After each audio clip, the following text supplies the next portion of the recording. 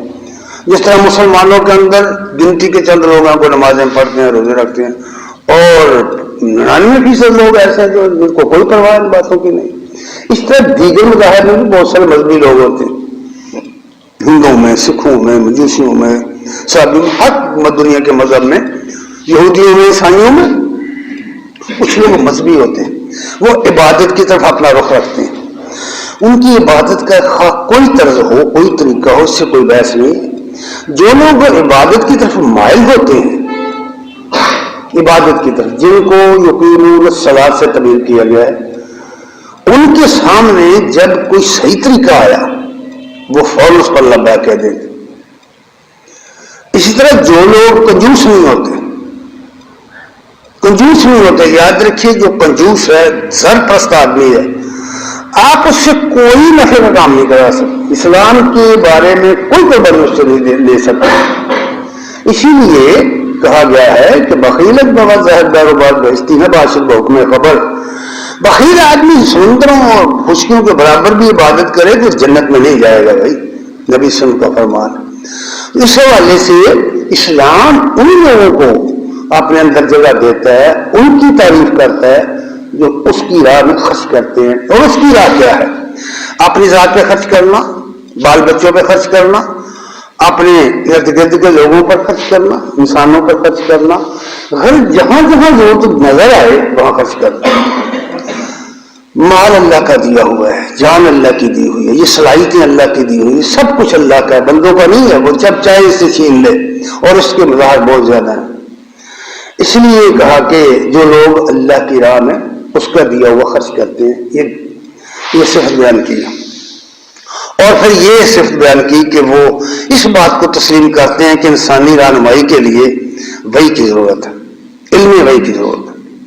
جو لوگ علم وحی کی ضرورت محسوس نہیں کرتے اور اپنی عقل کو، اپنے فلسفے کو ہی سب کچھ سمجھتے ہیں، وہ کبھی حقیقت تک اپروچ نہیں کر سکتے، وہ ہمیشہ ٹامکیاں مارتے رہتے ہیں، اور ان کے فلسفوں پر لکھی ہوئی کتابیں پڑھ کر دیکھ لیں، وہ آج تک یہ فیصلہ نہیں کر سکے کہ اللہ کی ہستی کیا ہے، وہ کیسی ہے، فرشتے ہیں یا نہیں ہیں، جن ہیں یا نہیں ہیں، جتنی چیزیں ماورائے ادراک ہیں ان کے بارے میں ٹامکیوں کے سوا کچھ ہاتھ نہیں آیا، اندھیرے میں ٹکرے مار رہے ہیں، کوئی حقیقت تو سامنے نہیں آ سکی۔ اس لیے کہا گیا کہ یہ راستہ اختیار کرنے کی بجائے یہ اختیار کرنے والا شخص جو مانے کہ وحی کی ضرورت ہے اور وحی کے بغیر ہم اس دنیا میں صحیح معنوں میں زندگی بسر نہیں کر سکتے۔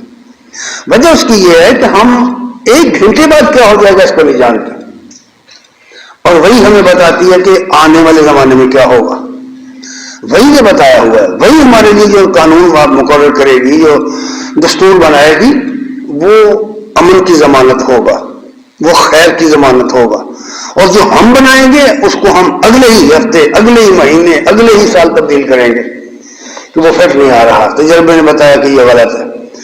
تو اس حوالے سے فرمایا گیا ہے، اور آخری صرف ان کی یہ بیان کی کہ وہ آخرت کو مانتے، آخرت کو مانتے ہی نہیں یقین رکھتے ہیں۔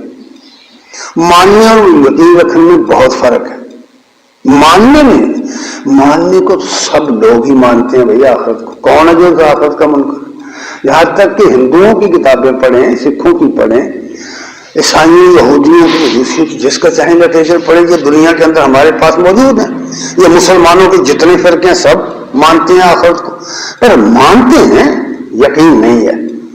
یقین کچھ اور ہی چیز ہے، یہ کسی چیز کا نام ہے. لیکن جن کو یقین ہے پھر وہ ان کے اعمال بتاتے ہیں کہ ان کو یقین ہے. ان کا اٹھنا بیٹھنا، کھانا پینا، چلنا پھرنا، رہنا سہنا، ان کے معاملات زندگی بتاتے ہیں کہ اس کو یقین ہے. یہ ہے اصل بات. یہ علامت بیان کی. ان کے بارے میں تو فتویٰ دے دیا کہ اولئک علی ھدی من ربہم واولئک ھم المفلحون. یہ لوگ ہیں جو اپنے رب کی طرف سے ہدایت پر ہیں اور یہی فلاح پانے والے. یہ پہلی کیٹیگری ہے اور یہی مطلوب ہے کیٹیگری. یہ لوگ مطلوب ہیں اسلام کو اس طرح کے. اور دوسرے کون ہیں؟ دوسرے وہ ہیں جو کسی بھی طرح مان کر دینے کے لیے تیار نہیں. آپ جو چاہیں دلائل ان کے سامنے لے آئیں. بھائی چاند تارے توڑ کر ان کے سامنے رکھ دیں، سورج اٹھا کر سامنے رکھ دیں، مردے قبروں سے زندہ کر کے سامنے لے آئیں، وہ نہیں مانیں. اس لیے ان کے بارے میں ایک دو لائنوں میں کہہ دیا گیا کہ نہیں، آپ اے نبی ان کو خبردار کریں یا نہ کریں. انذرتم ام لم تنذرهم لا یؤمنون. وہ نہیں مان کر دیں. جو منکر حق لوگ ہیں وہ کسی بھی طرح کسی بھی قیمت پر وہ نہیں مان کر دیں گے. وجہ اس کی یہ بتائی کہ انہوں نے دراصل دل بند کر لیے ہیں. یہ ہدایت کے طالب نہیں ہیں. جو لوگ ہدایت کے طالب نہیں ہوتے وہ ہدایت کی راہ چھوڑ کر بھاگ جاتے ہیں، ہدایت کی راہ پر آئے ہوئے بھاگ جاتے ہیں. اس لیے کہا کہ ان کے فعل کو اللہ تعالی نے ختم اللہ علی قلوبہم وعلی ابصارہم وعلی سمعہم وابصارہم غشاوہ. تبیین فرمایا کہ ان کے اللہ نے دل بند کر دیے. جو چاہے آپ ان کو سے کہیں یہ نہیں مانیں گے، دل کھولیں گے. اپنے کانوں کے ذریعے دل میں اترنے دیں گے ہی نہیں یہ بات. ان کے کان بند کر دیے، ان کے دل بند کر دیے اور ان کی آنکھوں پہ پردہ پڑا ہوا ہے. یہ مطلب نہیں ہے کہ انہیں نظر نہیں آتا. بھائی یہ مادی آنکھیں ہیں، یہ تو دیکھتی ہیں سب کچھ، لیکن بصیرت کی آنکھیں مسخ ہو گئی. اچھے اور برے کی تمیز ختم ہو گئی، بھلے اور برے کی تمیز ختم ہو گئی، اعلیٰ اور ادنا کی تمیز ختم ہو گئی. جو لوگ اس طرح کے ہوتے ہیں ان کو آپ کسی قیمت پر سیدھا راستہ نہیں دکھا سکتے. اللہ کے رسول نہیں دکھا سکتے. رسول اللہ صلی اللہ علیہ وسلم کی زندگی کے کئی واقعات ہیں کہ آپ کی خواہش تھی کہ فلاں مسلمان ہو جائے، فلاں مسلمان ہو جائے. اللہ نے فرمایا نبی جس کو تم پسند کرتے ہو، جس کو چاہتے ہو تم کہ یہ مسلمان ہو جائے، تمہیں ان سے پیار ہے، محبت ہے، اللہ نہیں چاہتا. کیونکہ ہدایت کی حقیقت کو اللہ جانتا ہے. اس لیے فرمایا تم اس کو ہدایت نہیں دے سکتے، اللہ ہدایت دیتا ہے جسے چاہتا ہے. یہ دوسری کیٹیگری ہے کسی قیمت پر بھی نہ ماننے والی. اور یہ دونوں کیٹیگریاں بالکل واضح ہیں. اور یہ سمجھنا کہ یہ پچھلے زمانے میں ہوتے تھے لوگ، اب نہیں ہے، غلط بات ہے. اللہ تعالی نے یہ کتاب قیامت تک کے لیے اتاری ہے اور انسان قیامت تک رہیں گے، اور انسان قیامت تک اس طرح کے رہیں گے. اور انسانوں کی ضرورتیں بھی اسی طرح کی رہیں گی جس طرح کی بہت ہزاروں سال پہلے تھی. وہی ضرورتیں آج بھی ہیں، وہی روٹی کپڑا اور مکان، کھانا پینا، زندہ رہنا اور اپنی نسل کو باقی رکھنا. چوتھی ضرورت تو کوئی نہیں ہے. وہ تو ساری چیزیں آسائش کی ہیں، وہ تو آرام کی ہیں چیزیں. اصل چیز جو ہے نا وہ تین چیزیں ہیں کہ آدمی کو کھانا ملے، آدمی کو رہائش ملے، آدمی کو امن ملے، آدمی کو سکون سے رہنا ملے. بس یہ اس کی بنیادی ضروریات. تو اس کے بعد فرمایا کہ اب دیکھیں اب ان لوگوں کی وہ علامتیں کیا ہیں جو بظاہر تو مسلمان ہیں، کہتے ہیں کہ ہم بھی مانتے ہیں، ہم بھی مومن ہیں. بھائی قرآن مجید میں ان کی کیٹیگری بیان کرتے ہوئے بہت زبردست الفاظ آئے. فرمایا وَمِنَ النَّاسِ، یہ تیسرا گروہ ہے، وَمِنَ النَّاسِ مَن يَقُولُ آمَنَّا بِاللَّهِ وَبِالْيَوْمِ الْآخِرِ. بعض لوگ وہ ہیں جو کہتے ہیں کہ ہم اللہ کو مانتے ہیں، قیامت کے دن کو مانتے ہیں. وَمَا هُمْ بِمُؤْمِنِينَ، اللہ فرماتے وہ نہیں مانتے، جھوٹ بولتے ہیں. اب اندازہ کریں، ہم کسی شخص کے بارے میں یہ بات نہیں کہہ سکتے، فتویٰ نہیں دے سکتے، لیکن جب ہم کسی کا رویہ دیکھیں گے، کسی کے اعمال دیکھیں گے، ہمیں اندازہ ہو جائے گا کہ یہ علامت اس میں پائی جاتی ہے۔ اللہ کو ماننے کا دعویٰ، قیامت کو ماننے کا دعویٰ، لیکن اس کا کوئی تقاضا بھی پورا نہیں کرتا۔ فرمایا وما ہم بمؤمنین، یہ نہیں مانتے۔ اور پھر یہ فرمایا کہ دراصل ان کا ظاہر کچھ اور ہے، باطن کچھ اور ہے۔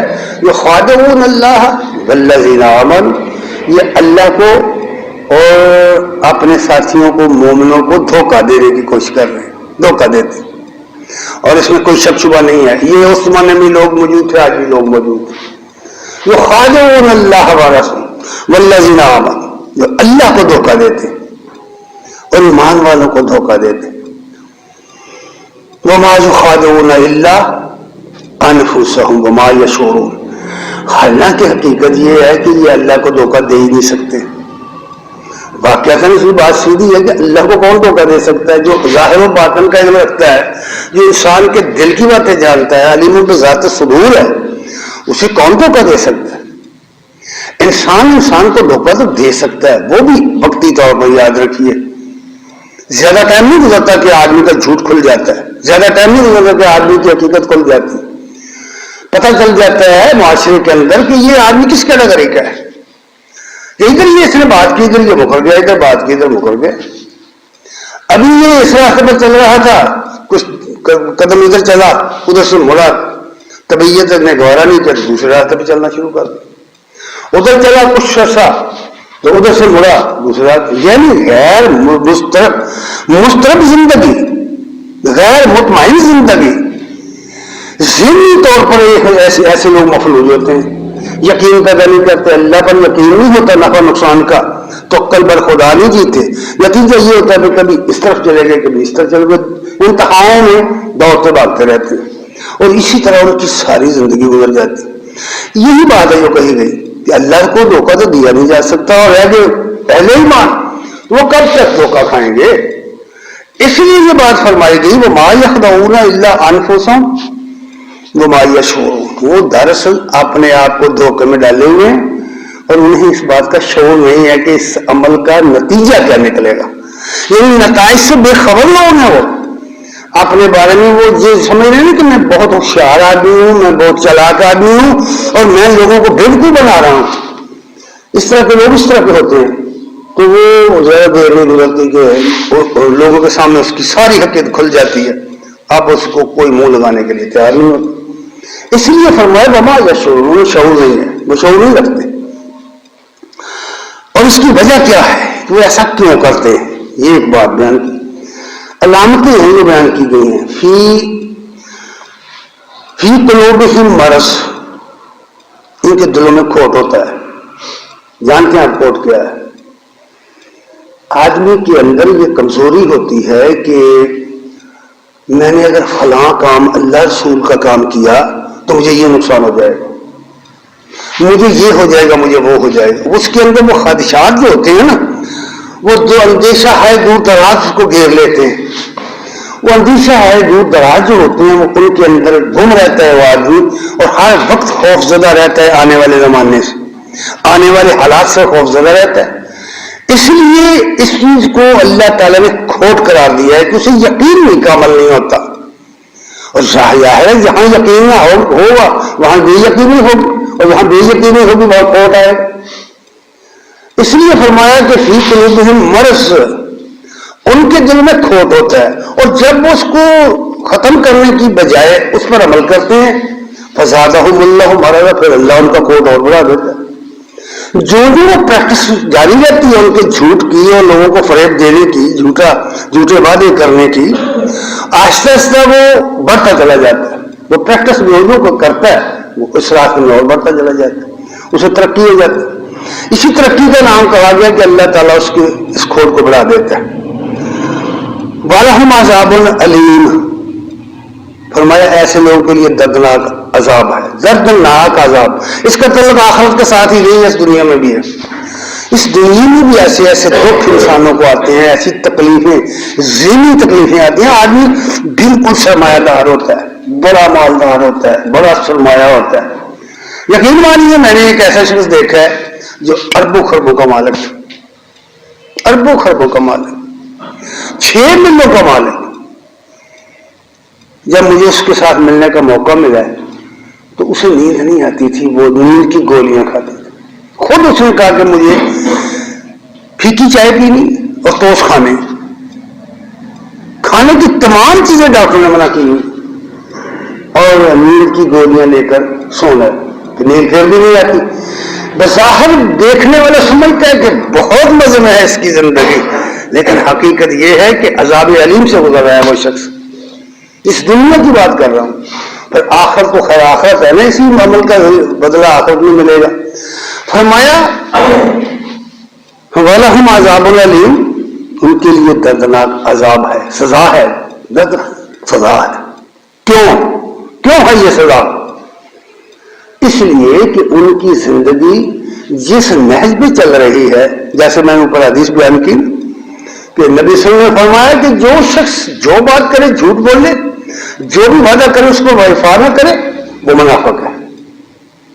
مسلم کی یہ حدیث ہے، بخاری میں بھی ہے۔ اب دیکھیے اس بات کو یہاں آ کر کے قرآن نے کس طرح کہا، فرمایا بما کانوا یکذبون، اس لیے کہ وہ ہر وقت جھوٹ بولتے رہتے، یہی جھوٹ ان کے لیے عذاب بن جاتا ہے۔ وہ ہر وقت ایک جھوٹ بولا، اس کو چھپانے کے لیے دوسرا، پھر تیسرا، پھر چوتھا، اور کھٹکا یہ لگا رہتا ہے کہ کہیں میرا یہ جھوٹ کھل نہ جائے، لوگوں کو نہ پتہ چل جائے کہیں۔ یہ اندر ہی اندر عذاب علیہ جھیلتا رہتا ہے۔ ہر شخص کی یہ نفسیاتی کیفیت ہوتی ہے، اور ہم لوگ ان چیزوں کی بالکل پرواہ نہیں کرتے، بلکہ ان چیزوں کی طرف جاتے ہی نہیں، سوچتے ہی نہیں کبھی ان کو۔ ہماری اپنی حالت کیا ہے، ہم اپنے بارے میں کیا جان سکتے ہیں، اس پر تو ہم نے کبھی غور کیا ہی نہیں۔ ہم تو لوگوں کو دیکھتے رہتے ہیں، گرد و نواح کو دیکھتے ہیں، اپنے اوپر تو ہماری نگاہ نہیں ڈالتے کہ ہماری اپنی حالت کیا ہے۔ فرمایا اللہ تعالیٰ نے کہ اس کی وجہ یہ ہے، وجہ اس کی یہ فرما دی بما کانوا یکذبون، سبب اس کا یہ ہے کہ وہ جھوٹ بولتے رہتے ہیں۔ جھوٹ بولنا، جھوٹ کی قسمیں بہت ہیں، میں نے اوپر عرض کر دیا۔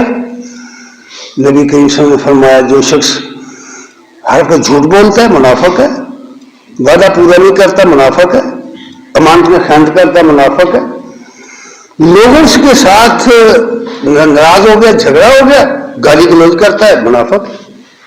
یہ علامتیں ہیں، اگر یہ تسلسل کے ساتھ یہ علامتیں آگے بڑھ جائیں اور زندگی کا معمول بن جائیں تو منافق بننے میں کوئی شک نہیں رہ جائے گا، وہ حد کراس کر جائے گا اور اسے خبر بھی نہیں ہوگی، وہ کلمہ بھی پڑھتا رہے گا اور منافقت کا رنگ بھی اس پر پورا چڑھ جائے گا۔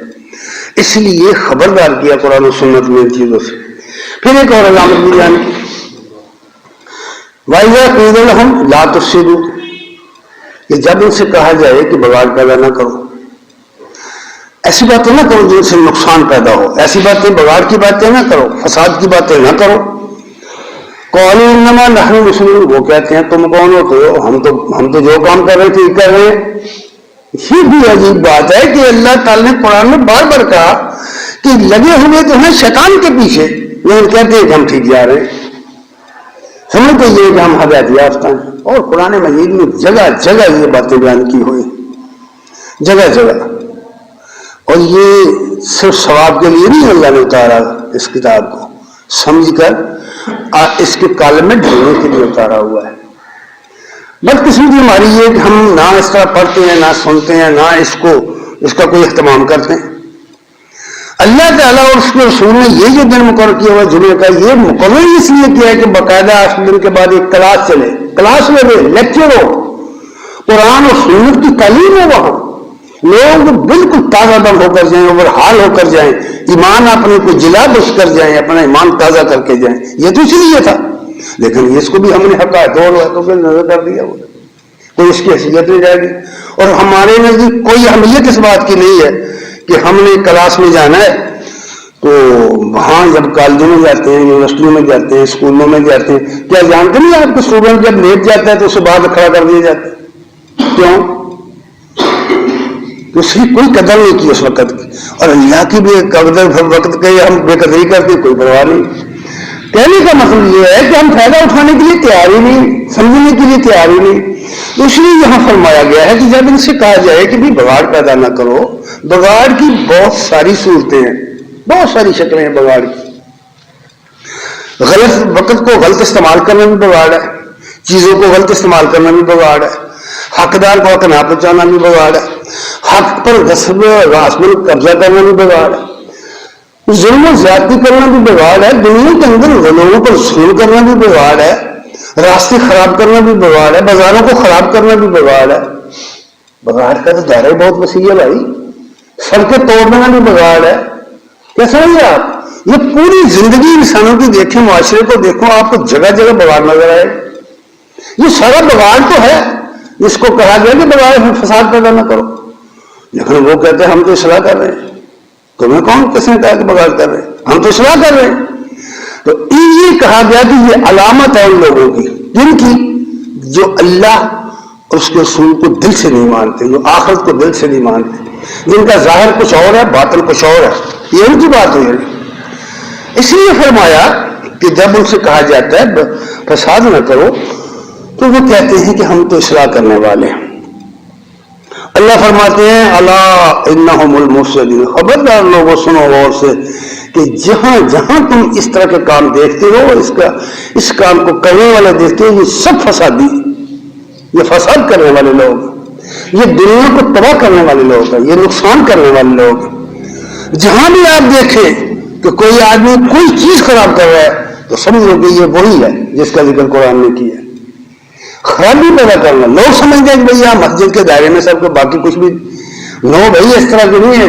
اسلامی معاشرہ قرآن قائم کرنا چاہتا ہے، ایسا معاشرہ جس کے اندر کوئی خرابی نہ ہو، جس کی کوئی چیز خراب نہ ہو، جس کے راستے ٹھیک ہوں، جس کے راستے محفوظ ہوں، جس کی سڑکیں محفوظ ہوں، جس کی راتیں اور دن محفوظ ہوں. وہ تو ایسا معاشرہ چاہتا ہے. تو اس لیے فرمایا گیا کہ الا انہم المفسدون، خبردار یہی فسادی لوگ جو اس طرح کے کام کرتے. ولکن لا یشعرون، لیکن انہیں شعور نہیں ہے. یہ عقل سے عاری لوگ ہیں، نہیں جانتے اس فساد کیا ہوتا ہے اور اصلاح کیا ہوتی ہے، جانتے نہیں ہیں، شعور ہی نہیں رکھتے، بے شعور لوگ ہیں. اور حدیثوں میں ہے کہ جب اللہ تعالیٰ کسی قوم کو غارت کرنا چاہتا ہے تو بے وقوفوں کو ان کا حکمران بنا دیتا ہے، عام کو ان کا حکمران بنا دیتا ہے. ایسی قوم میں جن کے حکمران عام ہوں وہ تباہی سے نہیں بچ سکتی. اس پر بات کرنے کی خیر ضرورت نہیں ہے زیادہ. جس قوم کے، جس گھر کے ذمہ دار اس طرح کے ہوں، جس گاؤں کے، جس شہر کے ذمہ دار اس طرح کے ہوں کہ عام لوگ چودھری بن گئے ہوں، وہاں خدا حافظ ہوتا ہے ایسی قوم کا. اس لیے فرمایا اللہ تعالیٰ نے انہیں شعور نہیں ہے.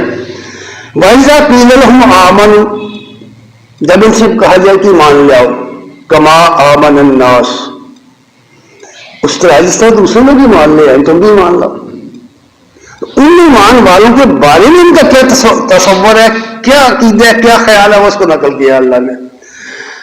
وَإِذَا قِيلَ لَهُمْ آمِنُوا كَمَا آمَنَ النَّاسُ، جب ان سے کہا جاتا ہے کہ لوگوں کی طرح تم بھی ایمان لے آؤ، قَالُوا أَنُؤْمِنُ كَمَا آمَنَ السُّفَهَاءُ، کیا ہم اس طرح ایمان لے آئیں، اس طرح مان جائیں جس طرح یہ بیوقوف لوگ مانے ہوں گے.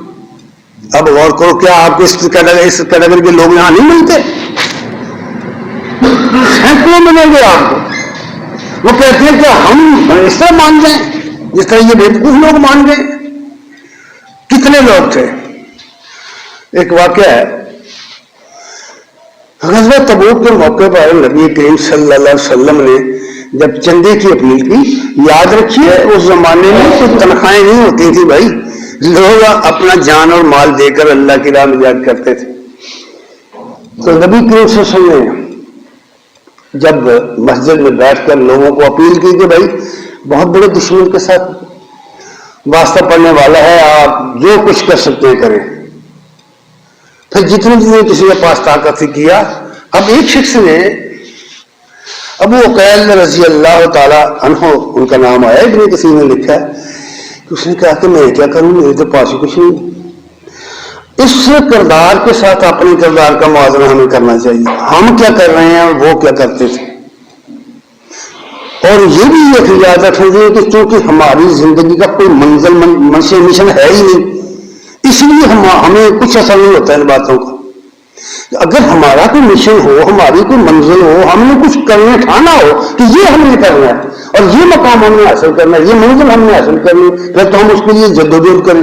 جب ہماری کوئی منزل ہے ہی نہیں، ہم ایسے مسافر ہیں جو صحرا میں سفر کر رہے ہیں، کوئی منزل نہیں ہماری، تو ہمارے اوپر اس بات کا اثر کیسے ہو؟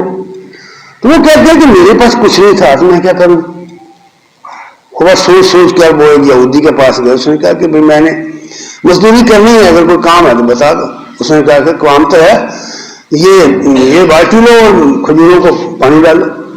وہ ساری رات محنت کرتے رہے، پانی ڈالتے رہے درختوں کو. صبح مزدوری میں جو کھجوریں ملے،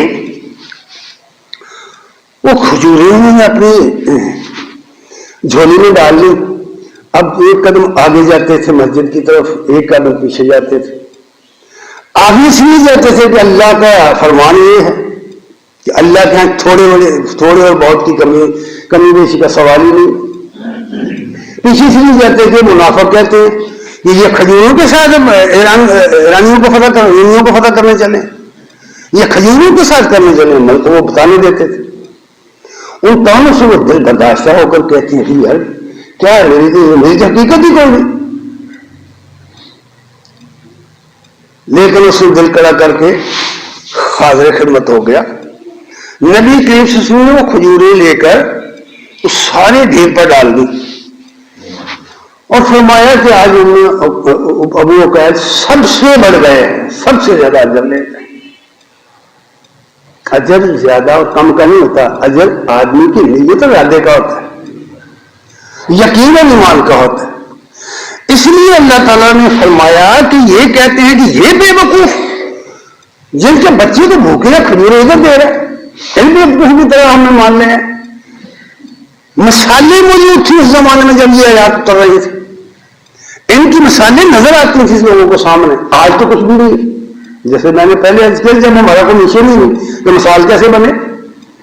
تو اس لیے فرمایا کہ کہتے ہیں کہ انومن کما آمن الناس، ان بیوقوفوں کی طرح مان جائیں.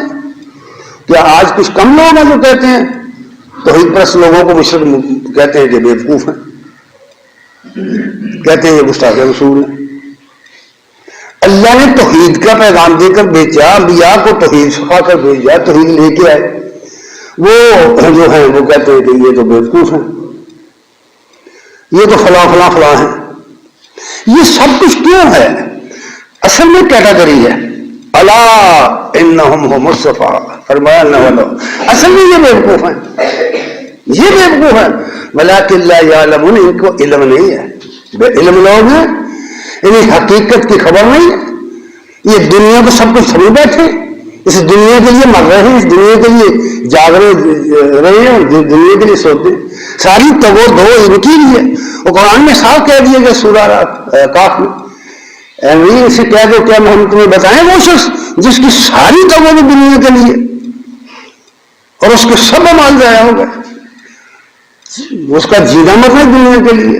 بھائی یہ دنیا تو کام نہیں ہے. یہاں بڑے بڑے لوگ آئے ہیں، بڑے بڑے شہنشاہ آئے ہیں، بڑے بڑے تاجر آئے ہیں، بڑے بڑے سوداگر آئے ہیں، بڑے بڑے سرمایہ دار آئے ہیں.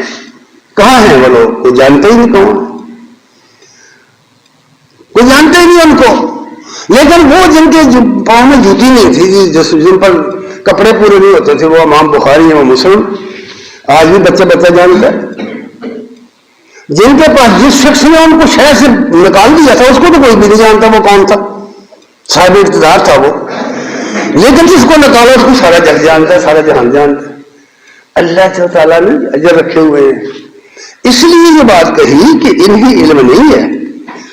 پھر عجیب بات یہ ہے کہ ایک اور علامت بیان کی، وَإِذَا لَقُوا الَّذِينَ آمَنُوا قَالُوا آمَنَّا، جب ملتے ہی مومنوں سے کہتے ہیں ہم بھی تمہارے ساتھ ہیں، ہم تمہارے ساتھ ہیں، ہم بھی مانتے ہیں نا، تم ہم سے کچھ زیادہ بڑے ایماندار ہو، ہم بھی مان رہے ہیں، ہم بھی مان رکھتے ہیں. وَإِذَا خَلَوْا إِلَىٰ شَيَاطِينِهِمْ، لیکن جب اپنے لوگوں کے پاس جاتے، اپنی شیطانوں کے پاس جاتے، اپنے سرپرستوں کے پاس جاتے. اور کو قرآن مجید میں کس طرح یہ تصویریں بنا دیں، چلتی پھرتی تصویریں ہمارے سامنے. قالوا آمنا وَإِذَا خَلَوْا إِلَىٰ شَيَاطِينِهِمْ، جب یہ اپنے سرپرستوں شیطانوں کی طرف جاتے ہیں، قَالُوا إِنَّا مَعَكُمْ، کہتے ہیں ہم تو تمہارے ساتھ ہیں، اور ان کو تو ہم نے بیوقوف بنا رکھا ہے۔ ایماندار سے بھی یہ بتاؤ کہ اس طرح کی کیٹیگری یہاں نہیں، کہ اس طرح کے لوگ نہیں یہاں پائے جاتے اس معاشرے میں۔ کہنے کا مطلب صرف یہ ہے کہ اپنے آپ کو ٹھیک کرنا چاہیے۔ میں نے کئی مرتبہ کہا یہ سوچ کر سمجھ کر تسلیم کرو، ماننا تو سمجھ کر مانو تاکہ پوری زندگی اس رات پہ گزارو، اور نہیں ماننا تو نہ مانو لیکن سوچ کر نہ مانو، پتا ہو کہ ہم کدھر جا رہے ہیں۔ فیصلہ اٹل کرو۔ یہ جو اندر باہر کی پالیسی ہے نا، یہ جو منافقانہ پالیسی، اس کو چھوڑ دو، یہ بہت تباہ کن ہے۔ کافروں سے بھی زیادہ نیچے جہنم میں ہوں گے ایسے لوگ جن کا ظاہر اور باطن الگ ہے۔ اللہ تعالیٰ نے فرمایا ہوا ہے کہ منافق جہنم میں کافروں سے بھی نیچے ہوں گے۔ اس لیے فرمایا کہ جب ادھر جاتے ہیں تو کہتے ہیں قالوا انا معکم، ہم تمہارے ساتھ ہیں۔ انما نحن مستہزئون، ہم نے تم کو بیوقوف بنا رکھا ہے۔ ذرا غور تو کرو قرآن کیا کہہ رہا ہے، یہ کیٹیگری بیان کر رہا ہے۔ کہتے ہیں وہ ہم نے تم کو بیوقوف بنا رکھا ہے۔ یہ آمد لوگ ہیں، ہمیں ان کا استہزاء کرتے ہیں، ان کا ٹھٹھا کرتے ہیں، آمد بنا رکھا ہے ہم نے ان کو۔ اللہ فرماتا ہے نہیں، تم ہی آمد ہو، یہ تو آمد نہیں ہے، وہ تو سچ مچ کے مومن ہیں، اللہ کے دین کے لیے کام کر رہے ہیں۔ اللہ یستہزئ بہم وَيَمُدُّهُمْ فِي طُغْیَانِهِمْ یَعْمَہُونَ، فرمایا اللہ نے کہ اللہ نے ان کی رسی دراز کر رکھی، ان کی رسی دراز کر رکھی، اللہ نے ان کو مذاق میں ڈال دیا ہے، اللہ ان کا مذاق اڑا رہا ہے، اور یہ اپنے عمل کے ساتھ جو کچھ کر رہے ہیں، اولئک الذین اشتروا الضلالۃ بالہدی، انہوں نے ہدایت بیچ کر گمراہی لی ہے۔ یہ ہدایت کی راہ پر آئے، کلمہ پڑھا، مومن بنے، مسلمانوں میں داخل ہوئے اور پھر چھوڑ کر نکلے، فرمایا انہوں نے ہدایت بیچ کر گمراہی لی ہے۔ فما ربحت تجارتہم، ان کی تجارت ان کو کوئی نفع نہیں دیا۔ ایسی تجارت خسارے کی تجارت ہے، دنیا بھی اس کی برباد ہوگی کہ اس کا کوئی اعتبار معاشرے میں نہیں رہا ایسے شخص کا۔ آپ جانتے ہیں کتنے لوگ نہیں ہیں، ایک دوسرے کو جانتے ہیں، ہم سب ہم جانتے ہیں کہ فلاں آدمی بھائی اس پر اعتبار مت کرو، ہم کہتے ہیں، بولتے رہتے ہیں یہ بات کہ یہ قابل اعتبار نہیں ہے۔ ایک دوسرے کے بارے میں یہ ساری باتیں ہم جانتے ہیں کہ یہ قابل اعتبار نہیں ہے، بھائی اس کو تو 10 روپئے دے دے تو واپس نہیں کرے گا۔ کتنے لوگ ہیں یہاں جو کسی سے قرض لے لیتے ہیں واپس نہیں کرتے، دنیا جہان کے وہ کام کرتے ہیں لیکن قرض واپس نہیں کرتے۔ کیا وجہ ہے اس کی؟ دراصل انہیں احساس نہیں ہے نہ اپنی عزت کا نہ اگلے کی عزت کا۔ تو اس حوالے سے یہ باتیں کہی گئی ہیں کہ یہ لوگ جو ہیں نا، انہوں نے ہدایت حاصل کر لینے کے بعد بات یہ کہی ہے کہ حاصل کر لی ہدایت، جب کلمہ پڑھ لیا، مسلمان ہو گئے، نبی کی اطاعت میں آ گئے، اس کے بعد پھر یہ راستہ اختیار کیا نفاق کا۔ اس لیے فرمایا کہ انہوں نے ہدایت بیچ کر گمراہی لی ہے اور ان کی تجارت ان کو کوئی نفع نہیں دیا۔ وَكَانُوا وَمَا كَانُوا مُهْتَدِينَ، اور یہ ہدایت یافتہ لوگ نہیں ہیں، یہ سیدھے نہیں جا رہے۔ حضرات گرامی قدر، اللہ تعالیٰ نے یہ قرآن ہماری ہدایت کے لیے اتارا ہے۔ وَلَقَدْ يَسَّرْنَا الْقُرْآنَ لِلذِّكْرِ فَهَلْ مِن مُّدَّكِرٍ، ہم نے اس قرآن کو راستہ بنا دیا ہے ہدایت کے لیے، نصیحت کے لیے، کوئی ہے نصیحت لینے والا؟ آواز یہ ہے، جو لینا چاہتا ہے آئے، اس کو پڑھے اور اپنے آپ کو اس کے کالم میں ڈھالے، اللہ تعالیٰ اپنی رحمت نازل فرمائے گا، اسے سیدھے راستے پر چلنے کی توفیق عنایت فرمائے گا۔ وآخر دعوانا الحمدللہ رب العالمین۔